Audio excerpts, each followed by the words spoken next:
Welcome to the Healthcare Executive Podcast, providing you with insightful commentary and developments in the world of healthcare leadership. To learn more, visit ache.org. And without further ado, your host, Chris Coraggio. Welcome, everyone, to another edition of the Healthcare Executive Podcast. I am your host, Chris Coraggio. We're thrilled to have Kevin O'Connor as our guest. Kevin is he's an expert in many things, but communication, leadership, innovation, all that stuff. We're gonna talk with Kevin in just a moment, but I want to read his bio first, so my glasses go on. I'm gonna tell you a little bit about Kevin O'Connor. He's a specialist in educating and coaching professionals who are charged with leading professional peers, especially in healthcare, the leaders in healthcare more specifically, and their physician partners. His major areas of focus are leadership, influence, innovation, and the development of teams of healthcare executives and their physician leaders. Now, Kevin teaches at Chicago's Loyola University and has taught at Columbia College, Chicago's Performing Arts School. He holds 3 master's degrees and is the author or co-author of 7 books, including the most recent, Fearless Facilitation. Right? Did I get it all, Kevin? That is correct. All right. Absolutely. You are a busy man. You continue to be a very busy man. So welcome to the Healthcare Executive Podcast. Thank you so much for being here. Okay, so let's start the conversation with innovation. How you personally influence innovative thinking in the healthcare space? Yeah, I think the thing that the mistake we make when it comes to creativity and innovation, creativity is doing things different. Of course, innovation is doing them better. And so I think the mistake that we sometimes make is the one in charge thinks they have to be the creative one or the innovative one. They have to come up with, or all they have to do is figure out what Mayo did or what Banner did, and then we can just replicate that. When in fact, I think our teams want to be intimately involved in change. And so when we run meetings, if we can make sure that they are involved,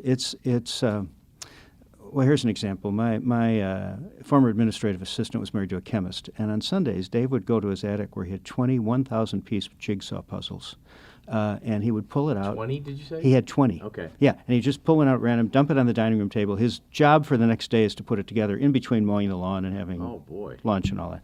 She said he always got it done at 5:30 Central Time because he wanted to watch 60 Minutes, which starts at 6 o'clock on Central. And she said he would call me in when he got it done, and he'd say, "Look what I did." And she said, I used to say to him, "You're the man." And she said, then like a good Buddhist, he took all the pieces, put them back in the box, and it went up in the attic for another day. She said he did this for fun. So one Christmas, I said, "Dave, the Brits have a new puzzle." He said, "What's that?" I said, "It's 1,000 pieces." He said, "That's the best." I said, "It's all white on both sides." He said, "That's cool." I said, "It has no border." He said, "You are killing me." And I said, "It's purposely missing one piece." He looked at me and he said, "That would be the best." And so I think of creativity and innovation as the jigsaw puzzle is on the table. My job as the leader is not to put the puzzle together. My job is to call the parties together and get them to start putting the pieces together. And that means at our meetings, we get rid of tables. We put people into small groups. We get flip charts out. We get them working instead of listening. Our job is to listen. So when we start seeing that dynamic happening, then in a sense, we're kind of like the chef. The chef is not the only one who's cooking back there. Sure. The chef is monitoring all these other people. So it's the activity. You want to influence that activity, right? Yes.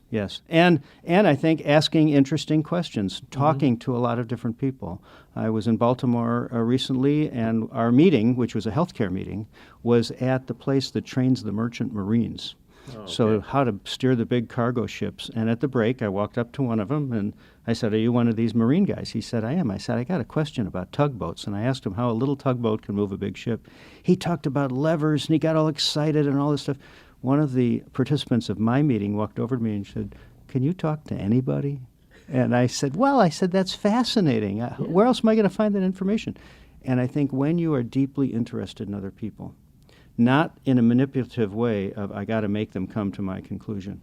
I think people will pour themselves out. They feel that, right? Absolutely. They feel that genuine sense? Yeah. Okay. What was it? Dale Carnegie, How to Win Friends and Influence People. Yeah. So it's the most popular book among my 18-year-old students. Mm-hmm. And it was published before their grandparents were born, probably, you know. So, and what he said was so important today, especially with our technology, is this personal contact with each other is so vital, and it's really important for the leader. The leader really has to not just manage by walking around, they have to lead by walking around. Yep. And asking really good questions, sitting down with the nurse, sitting down with the doctor, and saying, what's going on? What's the most challenging thing? I heard something the other day that was very cool. When we ask somebody what's the most challenging thing about their job, we get a head answer. When we say, what's the most frustrating thing about your job, you get a heart answer. Oh, boy. Never thought of that. Isn't that interesting? Yes. Yeah, and you can try it out, too. Yeah, and you get a totally different set of words. And it's the frustrating part, it's the emotion that holds people back. So what we want to do is get them involved at the table. And when they are deeply involved and they know there's no, quote, right answer from the boss, that's when I think creativity and innovation take off. Well, you've already got me thinking. This is I'm changing my way of thinking. Okay, let me ask you now, because one of your books, Present Like a Pro, a field guide to mastering the art of business, professional, and public speaking. Right. Okay, public speaking. I want to get to that because I know obviously you're an expert in that. Most people, maybe even listening to this, they dread public speaking. It's been, I think it's more just they hear, I would hate to do public, when they've never attempted it. But anyway, why is it so important? Why is it such a skill set to get up and be a valued communicator in a public speaking forum? For example, people talk about being nervous when they're going to get up and speak. Yeah. If they just switch it and create energy and say, I'm not nervous, I'm excited. Now, nervous is about me, excited is about them. If I think to myself, are these slides, is my program perfect, or am I thinking instead, is it useful to the audience? So if we take a usefulness, energetic approach toward the audience, then they have a chance to co-present with us. We can put them into small groups. We can have them talk to one another. And when they do that, I don't know if you've ever been to a meeting where people have their arms crossed and they're kind of looking at, and in a sense they're saying, go ahead, tell me something I don't know. Yeah. But as soon as you get them involved talking to somebody else, magic happens. And I think people get afraid of thinking they're going to get evaluated, when instead, if they thought to themselves of, I'm going to help everybody have a conversation that will be useful to them. And when they walk out the door, and if somebody like you interviewed them and said, what did he talk about? They should probably be able to state the three things that I wanted them to get across. Mm-hmm. Yeah. So so to get away from that fear, like you said, it's changing the mindset. Yeah. Instead of, because I hear you, because most people are worried about being perfect. I don't want to make a mistake. Absolutely. Right? Instead of thinking, no, I want to be useful. Absolutely. And you can make a mistake, be useful, right? Absolutely, yeah. I mean, somebody once said, try to make a mistake every day by 10 o'clock, and then the anxiety will be over with, right? Of course it is. Yeah, and unfortunately, we drill this into our younger healthcare executives. Mm-hmm. They have to be perfect. They all wear dark suits, and they want to make sure their PowerPoint is, it's as if the PowerPoint is presenting. PowerPoint is wallpaper. The reason people show up is because I'm presenting, regardless of my experience. I know something that the audience doesn't know, and when they show up, they're there for me. Otherwise, all I have to do is send them the PowerPoint, and they could save a lot of time. When people, I'm sure you've heard this all the time, Kevin, because of what you do, but when people say, I wish I could get up there like you, how do you do that? Yeah. What's your answer when someone asks you that? You just do it a lot, and you recognize, I'm presenting to you right now. You're presenting to me right now. So it's not just being on a stage. And I think when we realize we're always presenting, we can start thinking about, how did he come across to me today? How did she come across to me? What was a little bit of magic? And you try to get better each and every time. So my first talk was supposed to be 25 people who were going to be teachers on classroom management. I used to teach third and fourth grade. Way back when? I used to teach third and fourth grade. That got me ready to teach doctors. And so they said, you got 25 people coming. I said, great. They called me the night before, and they said, we've had a change. You have 2,500 people coming at Erie Crown Theater, McCormick Place in Chicago. And now this is back when we had overhead slides. I don't know if you remember those. Yes, and so I thought, and I had tried to memorize my talk. That's always a mistake. And I just thought to myself, I'm going to focus on three things. I'm going to use my slides as I need to, and I'll switch them in and out, but I have to release myself from being perfect and from being nervous about 2,500 people. What I have to say is, one of my students, for example, was an FM disc jockey in Chicago, and she did the night shift, and I think it was on Love FM. Portia Stevens was her name. She was a wonderful person. And I said to her, how many people listen to you? She said, 350,000, 400,000. I said, really? I said, how do you talk to that many people? She said, oh, no, you only talk to one person. She said, I'm looking at that one person, and then all 350,000 think they're the one person. Oh, boy, yeah. And I remember when I gave the 2,500 people speech, I was told ahead of time, look in this corner, look in that corner, look in that quadrant, look here, and look for the people that are loving you, that are smiling and laughing and nodding.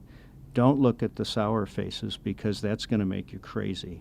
And even performers do that. Performers, even famous performers get nervous, and what they do is they immediately turn it to energy. And when that happens, there's something different about it. It's a real handshake with the audience rather than me being nervous. I think it's such a great tip.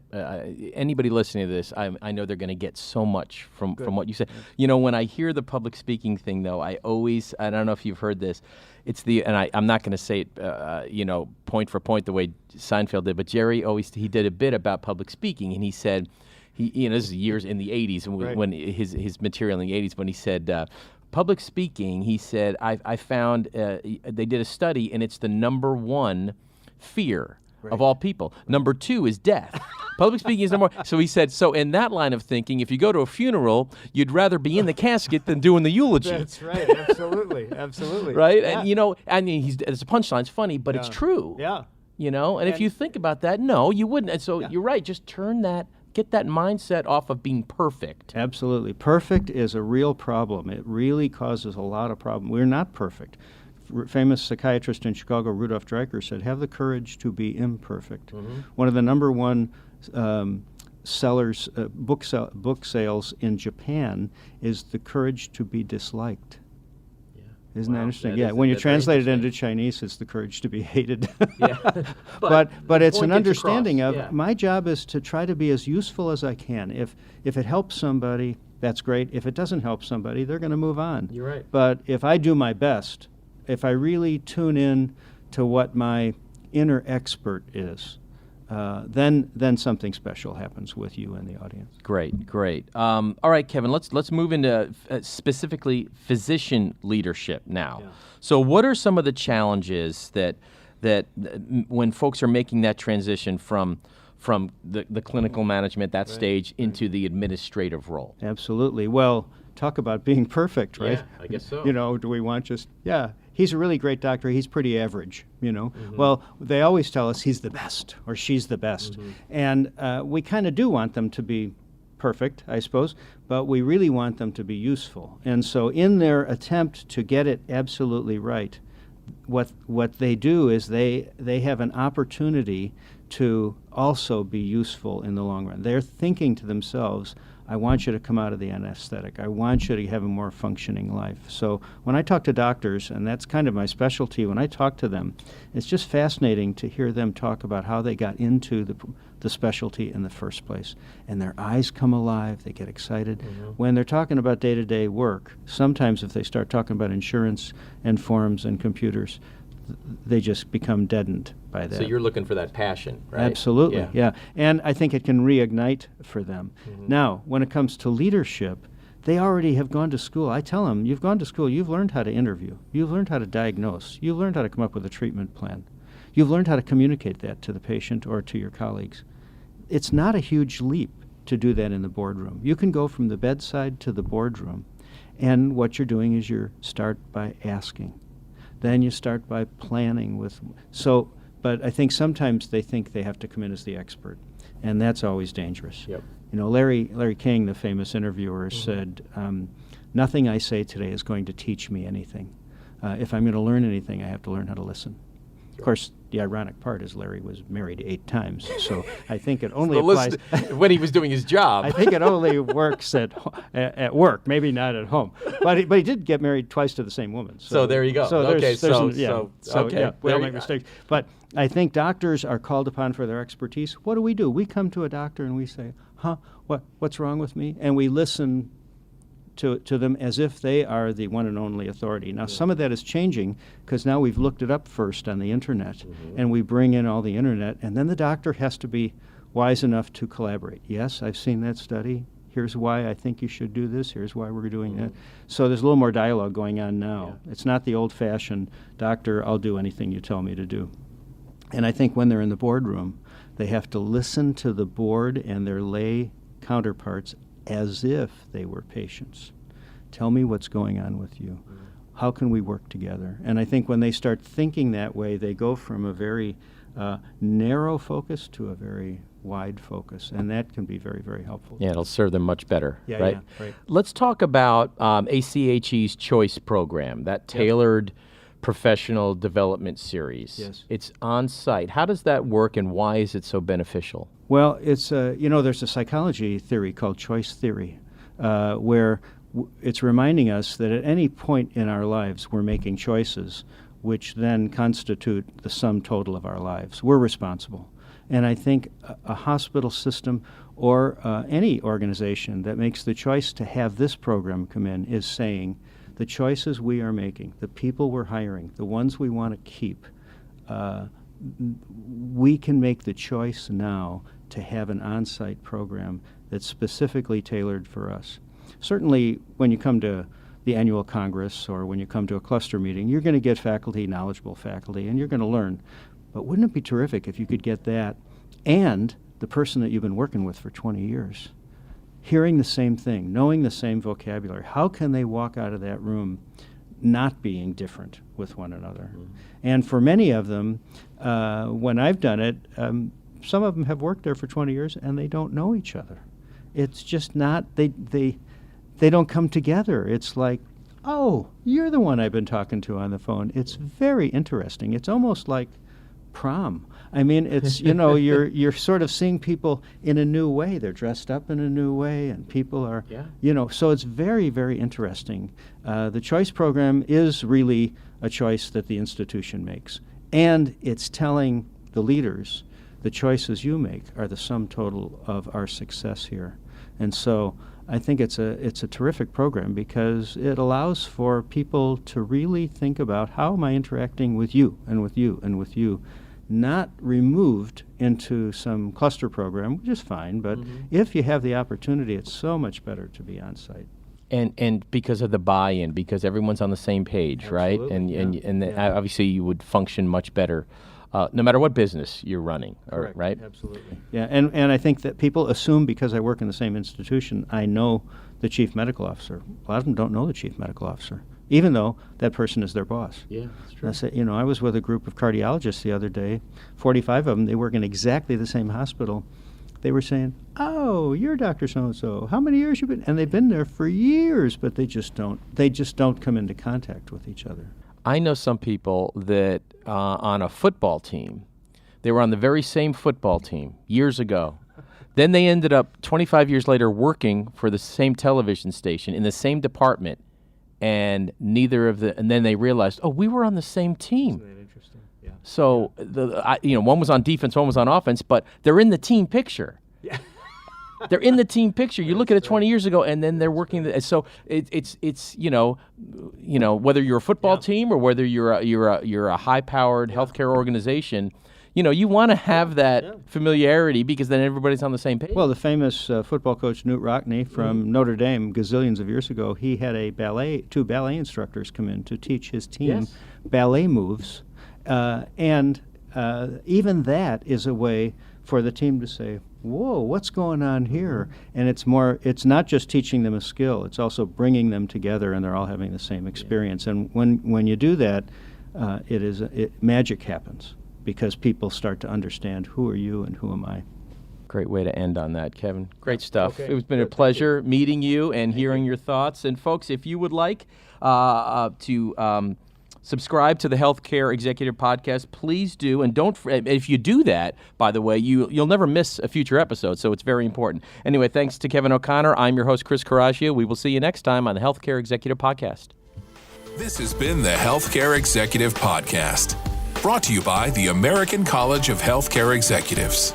If you've enjoyed the show, please consider rating and reviewing on iTunes or your podcasting app of choice. And for more information, find us online at ache.org.